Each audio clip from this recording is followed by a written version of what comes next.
Halo, apa kabar semua? Ketemu lagi dengan Putra Reza di Project Review. Apa kabar? Semoga semuanya sehat selalu. Dan hari ini saya mau ngomongin tentang hands-on-nya Samsung Galaxy Note 20, Note 20.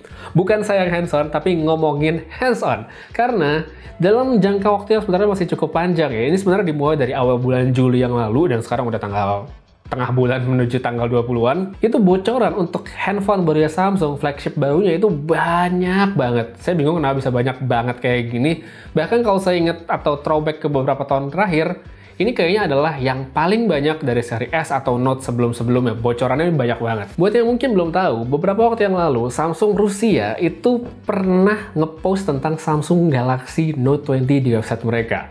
Dari situ tampilannya jelas, udah kelihatan banget, sehingga desain bukan rahasia lagi, dan ya walaupun sekarang udah di take down pastinya itu postingannya, tapi ya screenshotnya banyak. Dari situ udah kelihatan desainnya seperti apa. Saya suka dengan warna yang tampil di situ kayak warna emas, tapi orang luar bilangnya itu warna copper, warna tembaga, apapun itu tetap kelihatan keren. Dan di situ juga saya sih sebenarnya nggak kaget karena Samsung akhirnya mengadopsi desain atau bentuk blok kamera yang mirip dengan Galaxy S20 Ultra, karena memang mungkin sekarang bahasa desainnya seperti itu. Tapi yang berbeda di Note nanti, tampaknya sini Samsung tidak lagi memasangkan tulisan Space Zoom 100x seperti yang ada di S20 Ultra. Menarik karena hal ini juga berkaitan dengan kabar di mana Samsung tidak akan lagi memasangkan fitur 100x zoom-nya itu di Note baru dan akan mentok di 50 kali aja. Menurut saya sih ini adalah hal yang bagus ya, karena 100 kali di S20 Ultra itu sebenarnya nggak kepake. Saya juga seingat saya dari pakai pertama sampai sekarang itu cuman sekali kayaknya waktu buat ngetes doang pakai 100x, tapi habis itu udah nggak pernah disentuh lagi. Jadi semoga dengan nanti cuma di 50 kali aja experience-nya bisa lebih bagus dan hasil lebih kepake dibanding yang di S20 Ultra. Selain itu, katanya masalah autofocus yang juga sempat agak ngawur di S20 Ultra, walaupun sekarang udah bener ya, dengan begitu banyak software update, Samsung rajin banget software update, setiap bulan pasti ada dan hampir semuanya mencantumkan improvement pada kamera. Jadi ya bagus lah kalau nanti Note 20 Ultra itu bagus dari awal, nggak perlu software update kayak S20 Ultra. Nah, setelah gambar yang bocor tadi, yang lebih menurut saya waduh lagi ya, itu adalah kehadiran video hands-on. Ini hands-on-nya pun saya juga agak kaget karena proper sekali gitu hands-on-nya. Hands-on itu bukan hands-on yang colongan yang cuman megang sebentar, 10 detik, 20 detik. Enggak, ini bener-bener dia megang. Bahkan di situ yang akunnya Jimmy S. Promo bener-bener bisa megang dan ngebandingin dengan Note 10 itu agak wow. Kok bisa itu loh ya. Cuma yang pasti dari bocorannya itu kita bisa lihat kalau bezel di Galaxy Note 20 itu bakal lebih tipis dibanding Galaxy Note 10. Terus dari dimensi juga kayak mirip-mirip, dan untuk S Pen itu tempatnya berpindah dari yang sebelumnya di sebelah kanan perangkat. Ya ini kan di sebelah kanan nih, nanti dia akan pindah ke sebelah kiri. Oke lah. Nah, soal S Pen, satu fitur yang udah bisa dilihat dari bocoran adalah jadi pointer. Ya, jadi pointer kalau misalnya di mode handphone gini kayaknya kurang kepake gitu ya nanti, tapi kalau ngelihat Samsung ini kan naruh Note sebagai perangkat untuk menunjang produktivitas, jadi untuk orang yang bekerja atau aktif dan segala macem.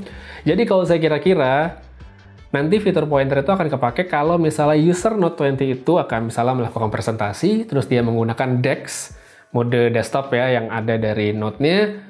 Di situ user bisa menggunakan S Pen sebagai pointer untuk nunjuk-nunjuk pas presentasi. Mungkin seperti itu ya. Dan nanti tombolnya juga bisa untuk maju, mundur, dan segala macam. Menarik, tapi ya saya pinginnya sih lebih dari itu. Jangan cuma itu doang gitu loh. Jadi semoga ada fitur yang lainnya juga. Abis itu, soal layar, ini juga cukup menarik. Karena kalau dari bocorannya, Note 20 Ultra itu bakal punya ukuran 6,9 inci, resolusinya QHD+, dan mendukung refresh rate 120 Hz. Oke, mungkin ini kelihatan ya sudah standar flagship, tapi yang bikin saya lebih penasaran apakah nanti akhirnya Note 20 yang Ultra ini sudah bisa menggunakan refresh rate tertinggi di resolusi QHD+, atau harus diturunin ke Full HD Plus juga kayak S20 Ultra ini. Ada Note 20 Ultra, ada juga katanya versi di bawahnya yaitu Note 20 aja. Saya nggak tahu akankah ada Note 20 Plus, ini belum ada kabar, tetapi katanya Note 20 itu bakal punya layar yang lurus, jadi nggak ada lengkungan Edge display, itu udah nggak ada lagi di kiri kanan layar, jadi layarnya lebih kelihatan konvensional. Dan sebagian orang kayak sih bakal seneng ya, karena Saya lihat cukup banyak orang yang suka dengan layar handphone yang lurus-lurus aja karena katanya lebih enak dipegang, terus ngetik juga lebih enak, nyari tempat gas juga nggak susah kabarnya. Jadi ya dengan ada alternatif layar yang lurus gitu, yang lempeng aja, mungkin akan menjadi alternatif yang menarik ya buat sebagian orang. Dan ada satu lagi yang sebenarnya ini menarik sih, hal yang patut dirayakan sesungguhnya, hal yang bagus tapi harus ditahan untuk beberapa user karena gini. Dari rumornya, Samsung itu kabarnya sudah akan menggunakan chipset terbaru Snapdragon, yaitu Snapdragon 865 Plus di seri Galaxy Note 20-nya nanti. Wah, ini asik banget sebenarnya, tapi saya baru ingat kita tinggal di Indonesia. Dan Indonesia itu adalah salah satu negara yang selalu kebagian flagship dengan Exynos. Ya, walaupun katanya sih nanti Exynosnya Exynos baru ya, Exynos 992 atau 990 apa gitulah pokoknya. Tapi ya kalau bisa ngarep dapet yang Snapdragon gitu sekali-kali sih pengen juga, tapi ya nggak tahu sih, kayaknya sih mesti ditahan dan mungkin nggak sekarang. Overall, kalau dari bocoran yang ada, saya sebenarnya excited banget dengan Note 20 yang baru, khususnya yang Ultra, karena menawarkan cukup banyak upgrade dibandingkan Galaxy Note 10, bahkan dari S20 series aja tampaknya Samsung belajar cukup banyak, jadi semoga experience yang ditawarkan oleh Note nanti bakal lebih keren lagi, apalagi saya suka banget dengan seri Note, sekarang paling tidak nanti bakal punya 120 Hz refresh rate dan mungkin ada fitur baru di S Pen.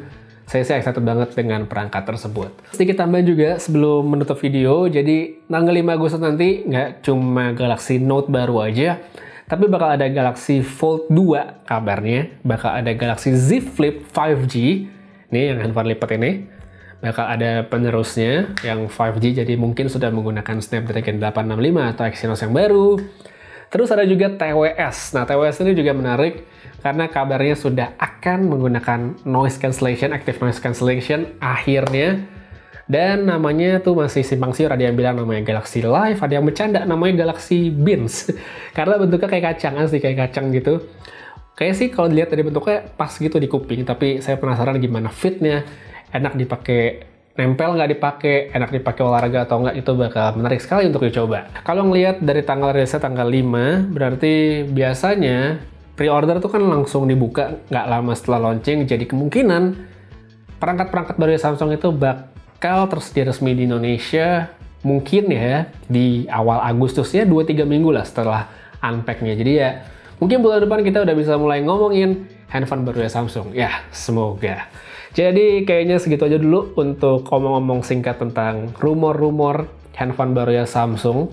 Saya excited banget untuk tanggal 5, dan ya sayangnya tahun ini tidak bisa ke New York ya seperti tahun-tahun sebelumnya, tapi ya semoga tahun depan udah bisa lagi.